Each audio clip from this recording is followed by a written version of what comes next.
हमारे दोनों बड़े बेटे कनाडा में सेट हो गए जी। बड़ी बहू कुछ महीने पहले कनाडा में चली गई और वहां अपना घर संभाल रही है। और छोटी बहू शिका कहती है कि हमें छोड़कर कहीं नहीं जाएगी, यही रहकर हमारी सेवा करना चाहती। आज के जमाने में इतनी गुणी और संस्कारी बहू मिलती है कहीं? सच कहो तो हमारी बहुएं बेटे से कम नहीं है।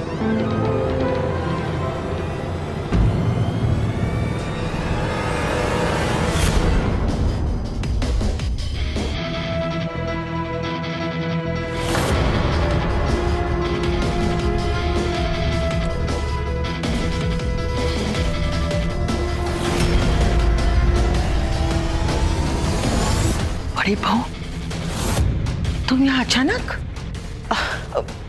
अच्छा बहन जी, आप चलिए, मैं आपको शाम को मिलती हूँ।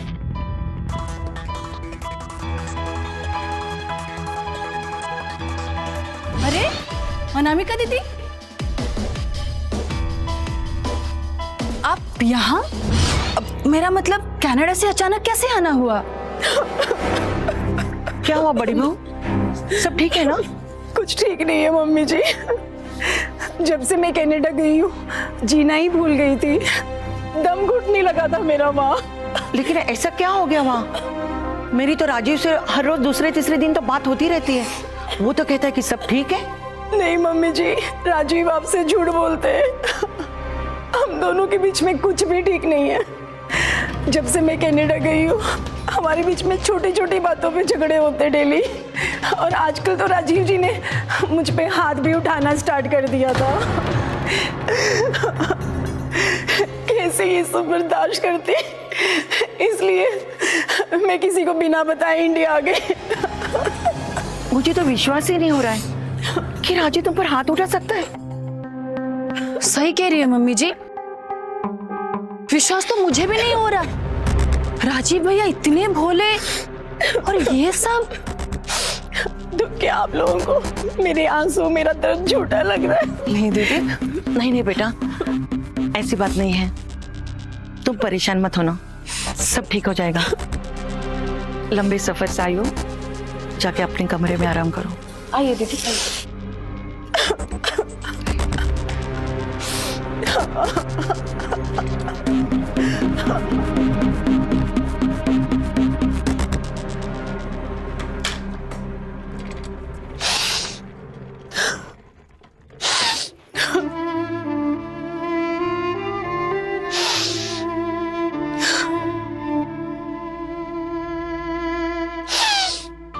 आप रोइए मत दीदी, वो कहावत सुनी थी कि दूर के ढोल सुहाने होते हैं, और आपके साथ बहुत गलत हुआ दीदी। इन मर्दों का ना कुछ ठीक नहीं होता, सच बताऊं, इसीलिए तो मैंने अपने पति के साथ कनाडा नहीं गई। मैं आपके लिए ना बढ़िया चाय बना के लेके आती हूँ, और आप रोइए मत, शाम को आके बहुत सारी बातें करेंगे, ठीक है? और मुझे मंदिर भी जाना है। चलो बाय। यार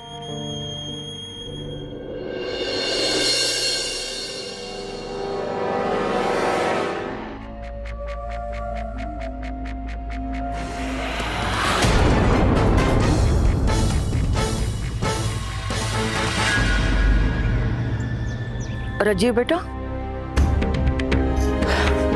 ये बात ठीक नहीं है। क्या जरूरत थी बहू से लड़ाई झगड़ा करने की? कोई अपने पति पर हाथ उठाता है क्या? क्या यही संस्कार दिया हमने तुझे? मुझे नहीं पता माँ कि अनामिका ऐसा क्यों बोल रही है। वो जब से कनाडा आई थी छोटी छोटी बातों पर मुझसे लड़ा करती थी, और भला मैं उसके ऊपर हाथ क्यों उठाऊंगा? देख बेटा, पति पत्नी के बीच थोड़ी बहुत तो खटपट होती ही रहती है, लेकिन पत्नी को बनाने का काम पति का होता है। इसलिए तो अनामिका से बात कर और उसे मना, उसे वापस अपने पास कनाडा बुला, ताकि तुम दोनों साथ में खुश रहो। ठीक है माँ, मैं अनामिका से बात कर लूंगा। मैं रात को फोन करता हूँ। ठीक है बेटा, अपना ध्यान रखना। बाय।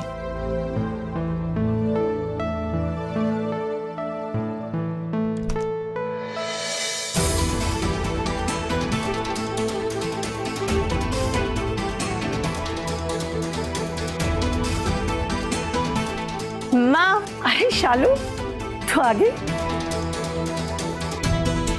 कैसी इतनी जल्दी आ गए? ससुराल में दिल नहीं लगता तो आ गई ना अपनी माँ के पास रहने।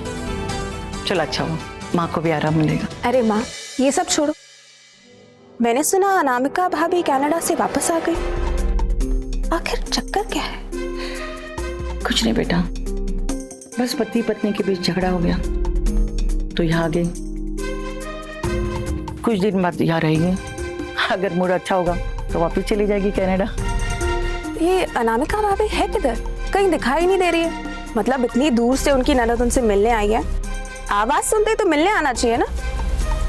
बेटा वो अपने कमरे में आराम कर रही है। इतना लंबा सफर करने के बाद थकान तो हो ही जाती है ना। अच्छा, और शिखा भाभी भी कहीं दिखाई नहीं दे रही है। वो मंदिर गई है। मंदिर? वैसे ये रोज रोज बेवक्त मंदिर जाने का क्या चक्कर है माँ? रोज रोज मंदिर जाने के बहाने बनाकर ना बोर हो गई हूँ। सोच रही हूँ कोई नया बहाना बना लूं। अच्छा, एक काम करो, अपनी सास से कहो कि मैं अपने बॉयफ्रेंड से मिलने जा रही हूँ। हाँ, ये सही रहेगा। अच्छा,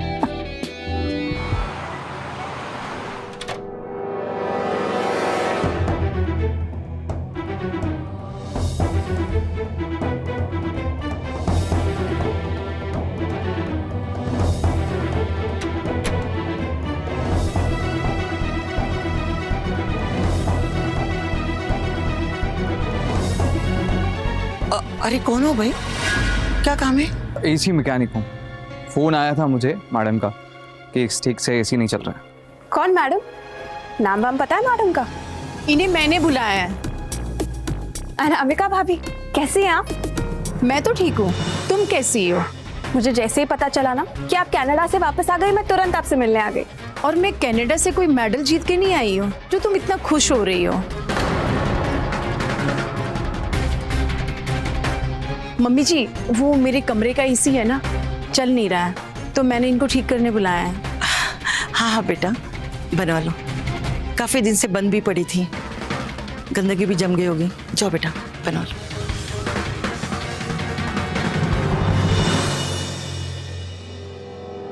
इस घर की बहुएं अपनी ननद की इज्जत भी नहीं करती।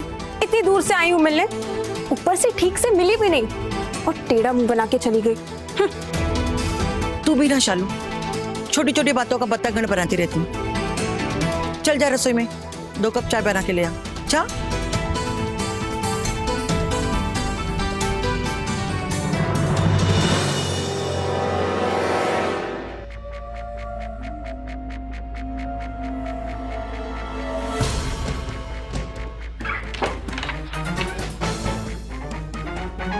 तो कब से बंद पड़ी है मैडम एसी? जब से तुमसे दूर गई हूँ मेरे दिल का एसी बंद पड़ा है। अच्छा हुआ तुम आ गई, अगर तुम नहीं आती ना मैं चला आता कनाडा। अच्छा जी, और तुम्हें पता है तुम्हारे पास आने के लिए जानबूझ के अपने पति से झगड़ा करती थी। कितने नाटक करने पड़े मुझे यहाँ आने के लिए। लेकिन मुझे एक चीज समझ में नहीं आई, हम तो बाहर भी मिल सकते थे, उन्होंने मुझे यहाँ क्यों बुलाया?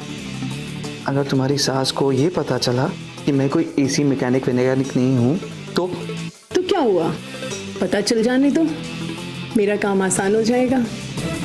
और वैसे भी मैं तुम्हें जब से जानती हूँ, जब मेरी शादी नहीं हुई थी, और मुझे ना तुमसे मिलने के लिए ना किसी से डर नहीं लगता। अच्छा, पर तुम ना अभी ये बातें बंद, सिर्फ प्यार होगा। सुबह से शाम हो गई माँ, अभी तक ना शिखा भाभी मंदिर से घर आई है और ना ही अनामिका भाभी का एसी ठीक हुआ। इतना शांत मत बैठो माँ, मुझे तो ना दाल में कुछ काला लग रहा है। चलो अनामिका भाभी के कमरे में जाके देखते हैं क्या हो रहा है। चलो माँ।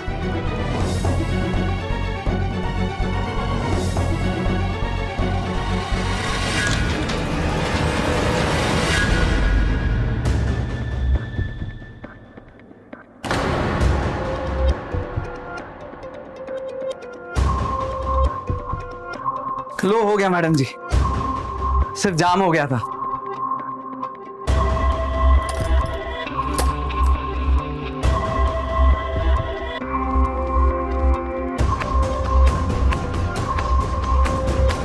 अच्छा मम्मी जी, मैं फ्रेश होके आती हूँ।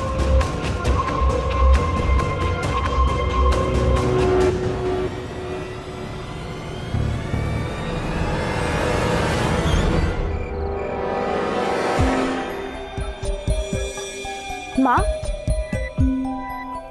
मंदिर तो हम लोग भी जाते हैं। इतना समय थोड़ी लगता है पूजा पाठ करने में। शाम के 7 बज रहे हैं और अब तक शिखा भाभी का कोई अता पता नहीं है। इतने मन से याद करेंगी तो मैं आ ही जाऊंगी ना दीदी जी।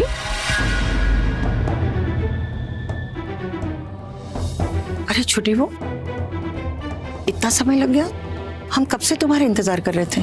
वो क्या है ना मम्मी जी, आज मंदिर में बहुत भीड़ थी, ऊपर से कोई गाड़ी भी नहीं मिल रही थी। बहुत मुश्किल से एक ही रिक्शा मिली, उसी से आई हूँ।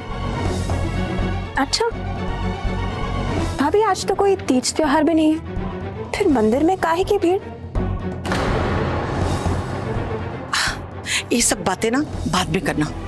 छोटी वो, रसोई में जाके खाना बना ले।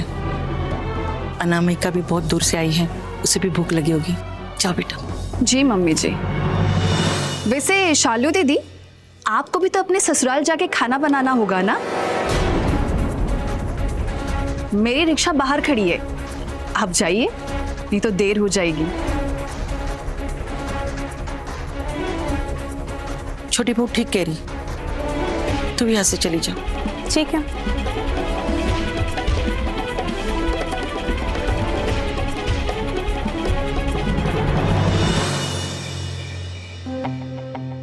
अगर ठीक समय पे हमें पता नहीं लगता कि हमारे कमरे में कोई आ रहा है, तुम्हें पता है हम कितनी बड़ी प्रॉब्लम में फंस जाते हैं। जिस तरह से तुम्हारी सास और ननन अचानक से कमरे में आई थी ना, मुझे तो ऐसा लग रहा था वो यही देखने आई थी कि कमरे में आकर चल क्या रहा है। खैर छोड़ो। अच्छा सुनो, तुम्हारे आने की खुशी में एक पार्टी रखी है कल, आना जरूर। ओके ठीक है, अभी हम कल मिलते हैं। Okay, bye. Good night.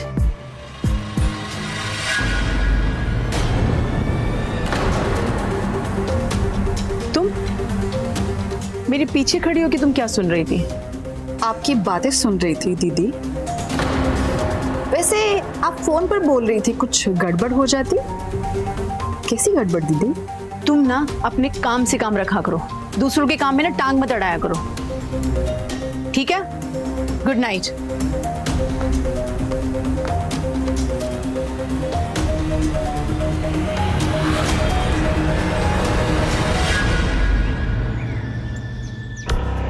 Mummy, क्या हो रहा है यहाँ? अनामिका भाभी और शिखा भाभी कहीं दिखाई नहीं दे रहे। होंगे कहीं।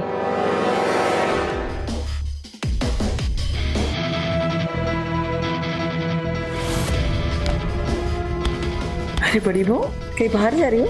हाँ मम्मी जी, मार्केट जा रही हूँ, थोड़ी देर में आ जाऊंगी। अरे भाभी, ऐसे कपड़े पहन के मार्केट कौन जाता है? मैं तो हमेशा ऐसे ही जाती हूँ। हाँ, आपका पता नहीं। वैसे भी आपकी मार्केटिंग तो सरोजनी नगर से हो जाती है ना, तो वहाँ आपको सज के जाने की जरूरत नहीं पड़ती है। अरे छोड़ो बहू, ये क्या बातें कर रहे हो? इसकी तो ना आदत है इधर उधर बातें करने की। अच्छा बहू, कल राजू का फोन आया था, वो कह रहा था कि उसे कॉल किया था और तुमने उठाया नहीं। मम्मी जी, जब उनका फ़ोन आया था ना, मैं सो रही थी, फ़ोन नहीं उठा पाई। अब मैं मार्केट जाके आ जाऊँ, आके बात कर लेती हूँ राजीव जी से, ठीक है?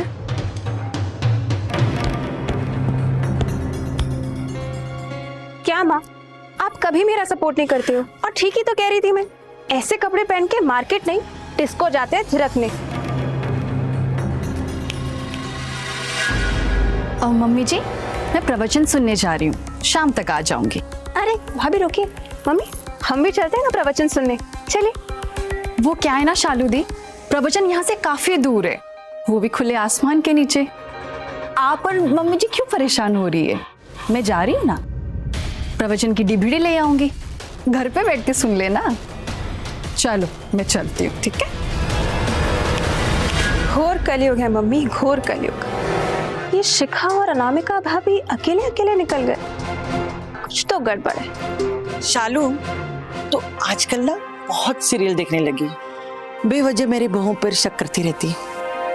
चल अंदर आ, मेरे सर में बाम लगा दे, बहुत सर दर्द हो रहा है। आ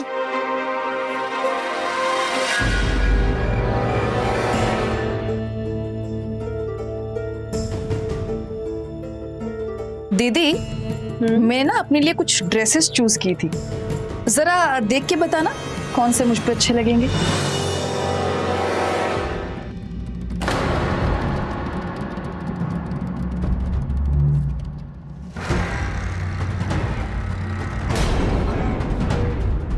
क्या हुआ दीदी, आपके चेहरे का रंग क्यों उड़ गया?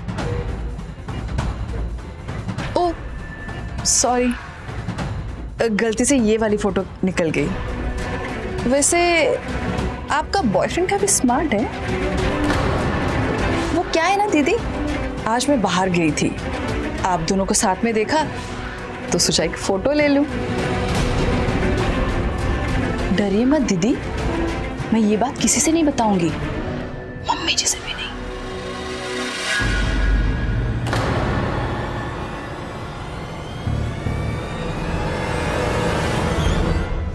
वैसे पिंक ड्रेस में तुम भी अच्छी लग रही थी, कहो तो फोटो दिखाऊं तुम्हें? HD क्वालिटी वाली थी, कहो तो मम्मी जी को व्हाट्सएप कर दूं, ताकि मम्मी जी को भी तो पता चले उनकी छोटी बहू पूजा पाठ और प्रवचन सुनने के बहाने क्या गुल खिला रही है। फिर सोचा सबकी अपनी अपनी लाइफ है, ऐश करो। क्यों देरानी जी, सही कहा ना? अरे मैं तो मजाक कर रही थी दीदी, जब हमें एक दूसरे का राज पता चल ही गया है, क्यों ना इस रिश्ते को हम दोस्ती में बदल दें।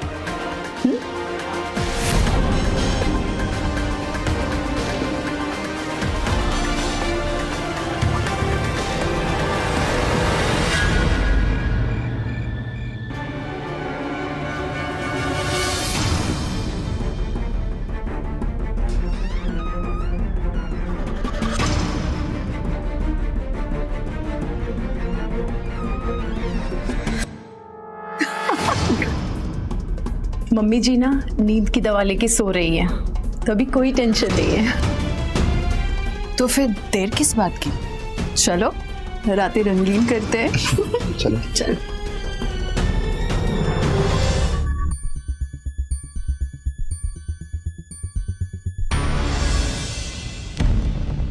शिखा, मजा आया ना? बहुत मजा आया दीदी, घर पे बुलाने का आइडिया आपका जो था। कैसा रहा मेरा प्लान? बहुत अच्छा। अच्छा तो अभी हम लोग चलते हैं, कल मिलते हैं, ठीक है?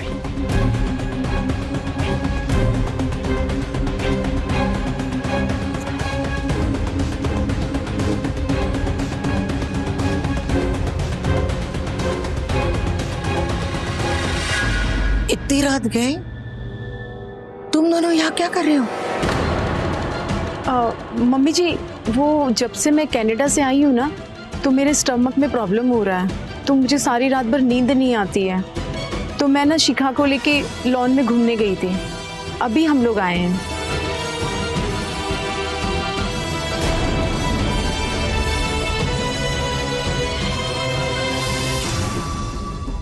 हमारे घर में कोई आदमी आता जाता नहीं है, फिर ये मर्द का रुमाल यहाँ कैसे आए? किसका है ये? अरे मम्मी जी, ये रुमाल तो हमारा ही है। वो क्या है ना, जब से प्रवचन सुन के आई हूँ तब से सर्दी हो गई है, और मेरे ही हाथ से गिर गया होगा, मेरा ये। लेकिन मम्मी जी, इस टाइम पर आप यहाँ क्या कर रही हैं? दरअसल बेटा मुझे नींद नहीं आ रही थी, और मैं नींद की दवाई खाना भूल गई, तो आँख खुल गई। दवाई लेने के लिए मैं यहाँ पानी लेने आई थी, तो तुम दोनों को यहाँ देखा। कोई बात नहीं मम्मी जी, आप रूम में जाके आराम कीजिए, मैं आपके लिए पानी लेके आती हूँ। ठीक है? ठीक है बेटा।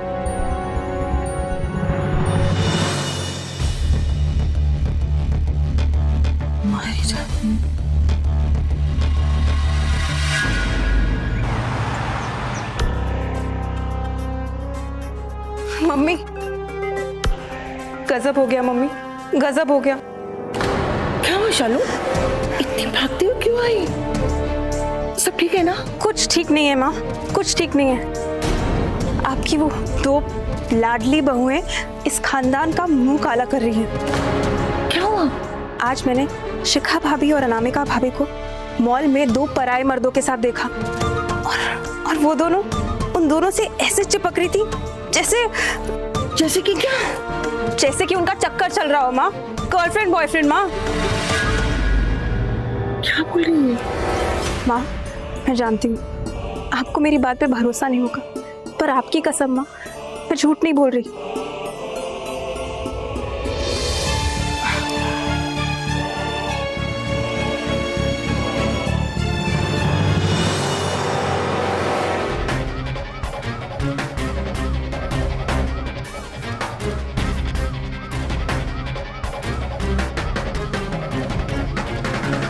क्या हुआ मम्मी जी, आप हमें ऐसे क्यों देख रही हैं? तुम दोनों मॉल में किसके साथ घूम रहे थे? ये आप क्या पूछ रही है मम्मी जी? मैं और अनामिका दीदी तो शॉपिंग करने गए थे और फिर झूठ मत बोलिए शिखा भाभी, मैंने आप दोनों को मॉल में उन दो पराये मर्दों के साथ देखा है। मेरे पीठ पीछे इतना सब कुछ चल रहा है इस घर में और मुझे पता भी नहीं। क्या रिश्ता है तुम लोगों का उन मर्दों के साथ? बोलो। बॉयफ्रेंड, हम दोनों के बॉयफ्रेंड है वो।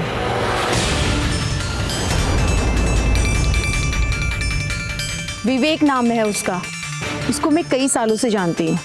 विवेक के पास जॉब नहीं थी तो मेरे माँ बाप ने आपके बेटे से मेरी शादी कर दी, और शादी करने के बाद भी आज भी हमारा प्यार चल रहा है और ऐसे ही चलता रहेगा। अपने प्यार के लिए मैं राजीव से लड़ झगड़ कर कनाडा से यहाँ आई हूँ। मोहित मेरा बॉयफ्रेंड। हम काफी टाइम से एक रिलेशनशिप में हैं और ये बात आपके बेटे विनोद को भी पता है। क्या हुआ मम्मी जी? वो क्या है ना, शादी के बाद मुझे पता चला कि आपका बेटा शारीरिक रूप से कमजोर है।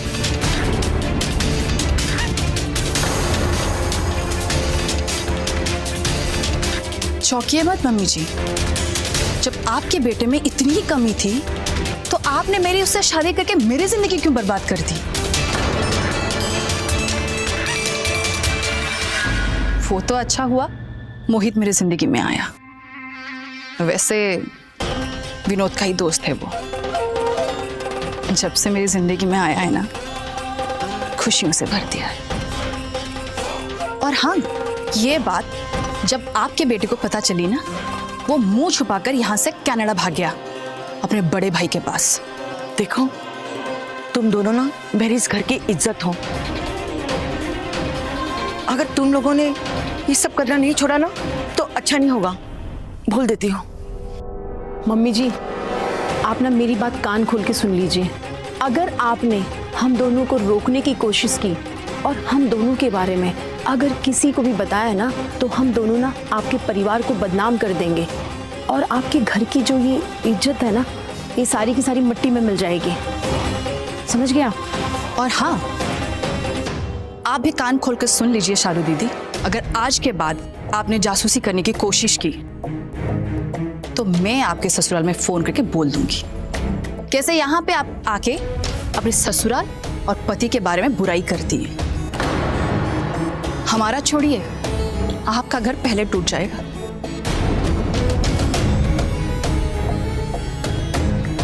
माँ मैं चलती हूँ।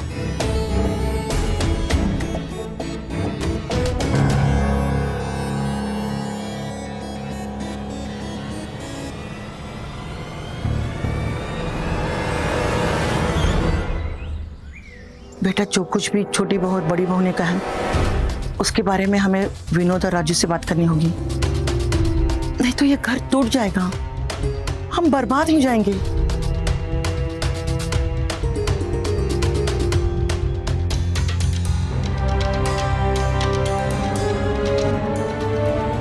राजू बेटा, मुझे तुम्हें और विनोद से एक जरूरी बात करनी है।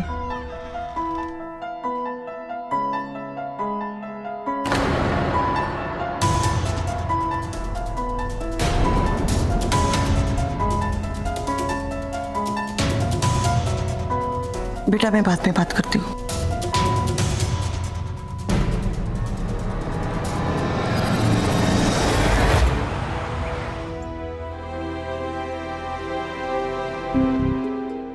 कौन हो आप लोग? फ्रेंड है, आई मीन बॉयफ्रेंड है। नमस्ते आंटी जी।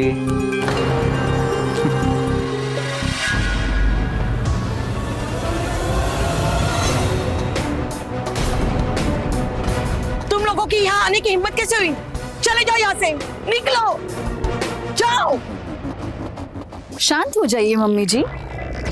जब आपको सच्चाई पता चल ही गई है, फिर छुप छुप कर क्यों मिलना? अब तो इन दोनों का आना जाना लगा रहेगा। चलिए मम्मी जी, सब लोग साथ में बैठ के खाना खाते हैं। अब हमारी खुशी में आप भी खुश रहिए और अब इसी में आपकी भी भलाई है। देखो तुम लोग ना ये ठीक नहीं कर रहे हो, ये सब पाप है और ये पाप मैं इस घर में होने नहीं दूंगी, समझी?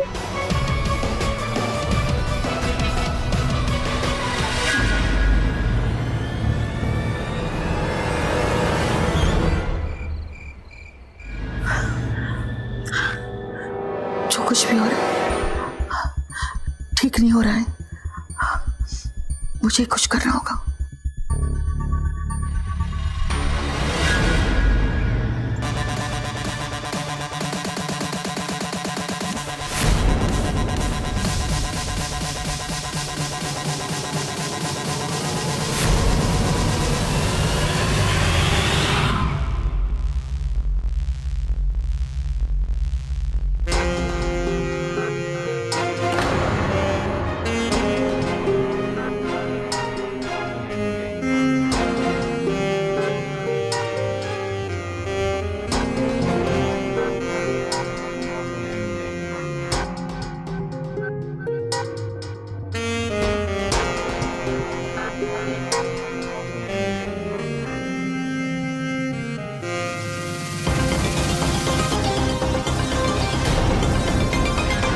शालू बेटा, शिखा और अनामिका को रोकना होगा, बात हद से ज्यादा निकल चुकी है। अगर इन दोनों के बीच में मैंने कुछ बोला ना माँ, तो ये दोनों चुड़ैलें ना मेरा घर बर्बाद कर देंगी। नहीं बेटा, ऐसी नौबत कभी नहीं आएगी। अच्छा तो एक काम कर, तू इस समय यहाँ आ सकती है?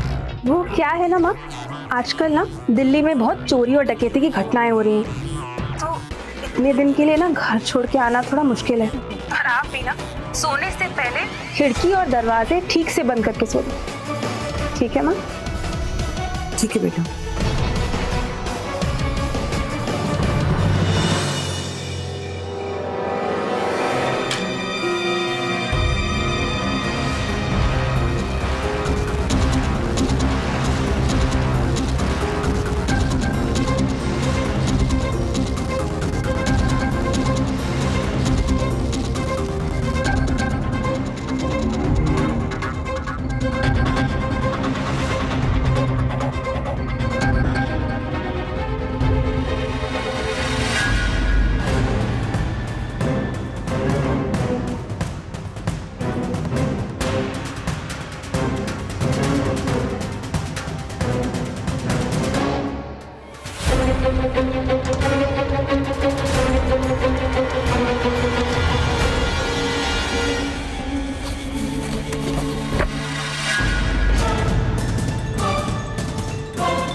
जल्दी आओ, चोर चोर चोर पकड़ो, शिखा अनामिका जल्दी आओ। मम्मी जी,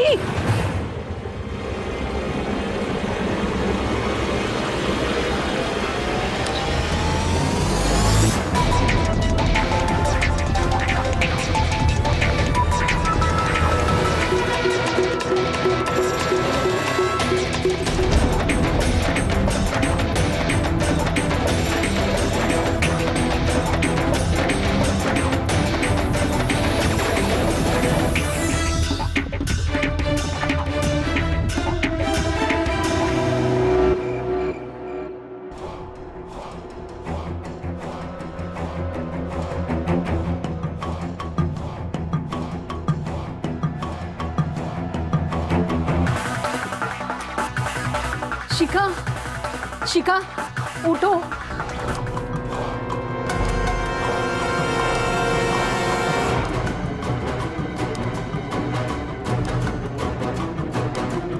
मम्मी जी,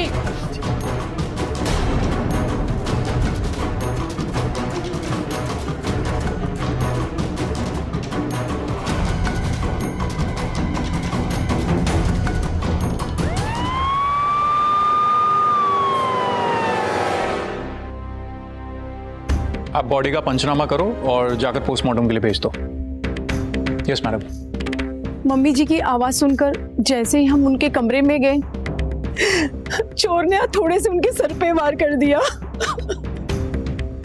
और जब हमने उन्हें रोकने की कोशिश की तो दूसरे चोर ने हम पे रॉड से वार कर दिया और हम बेहोश हो गए।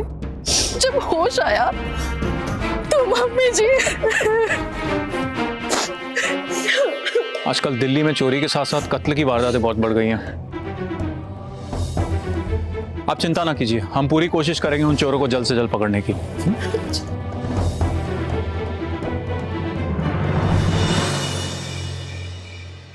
मैंने राजीव और विनोद दोनों को फोन करके सब कुछ बता दिया है। उन्हें इंडिया आने में 3-4 दिन लग जाएंगे।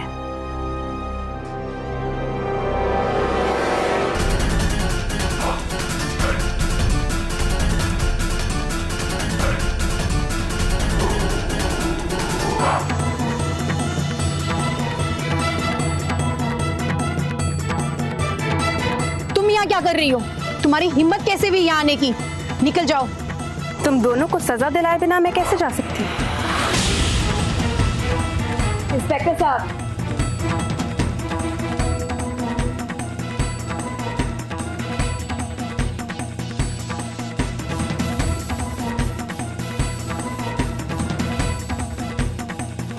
इंस्पेक्टर साहब, मेरी माँ की हत्या चोरों ने नहीं, इन दोनों ने मिलकर की है।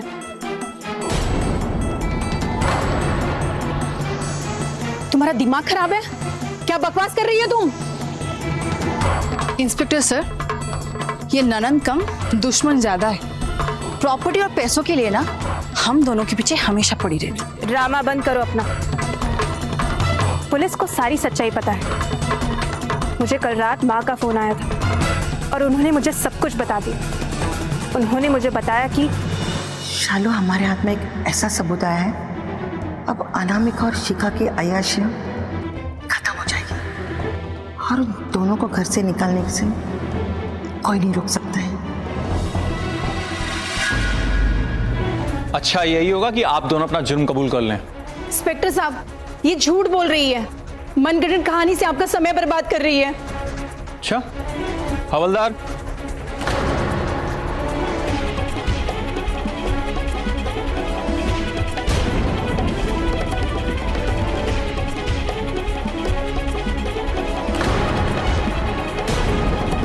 शालू जी के बयान के आधार पर हमने आपकी कॉल डिटेल्स खंगाली और हम इन तक पहुंचे। ये दोनों तो अपना जुर्म कबूल कर चुके हैं। बेहतरी इसी में कि आप भी अपना जुर्म कबूल कर लें, वरना पुलिस स्टेशन जाकर मौका नहीं मिलेगा। मम्मी जी ने कल रात को बताया कि उनको कोई सबूत मिल गया। अब बेकार में मम्मी जी इतनी मेहनत कर रही हैं। आप हम दोनों को नहीं रोक पाएंगी।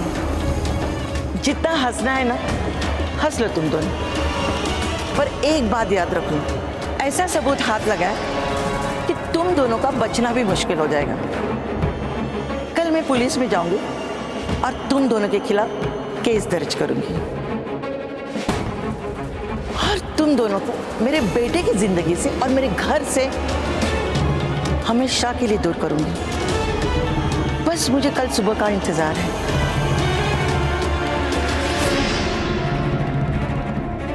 सबूत?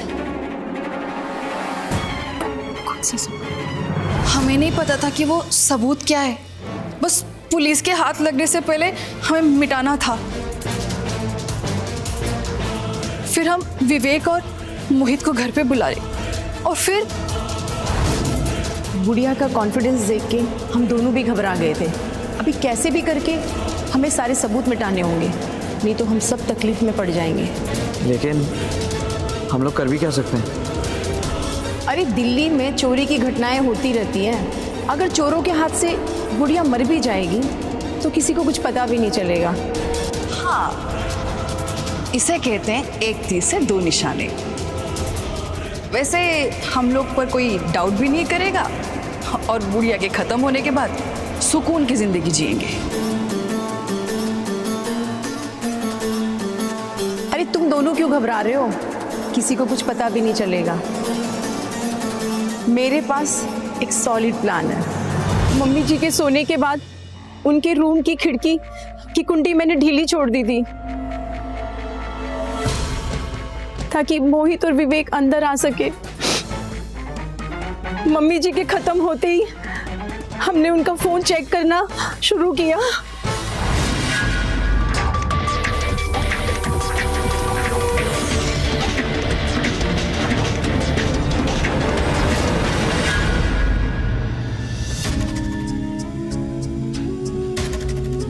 अरेस्ट है, ले चलो इन्हें।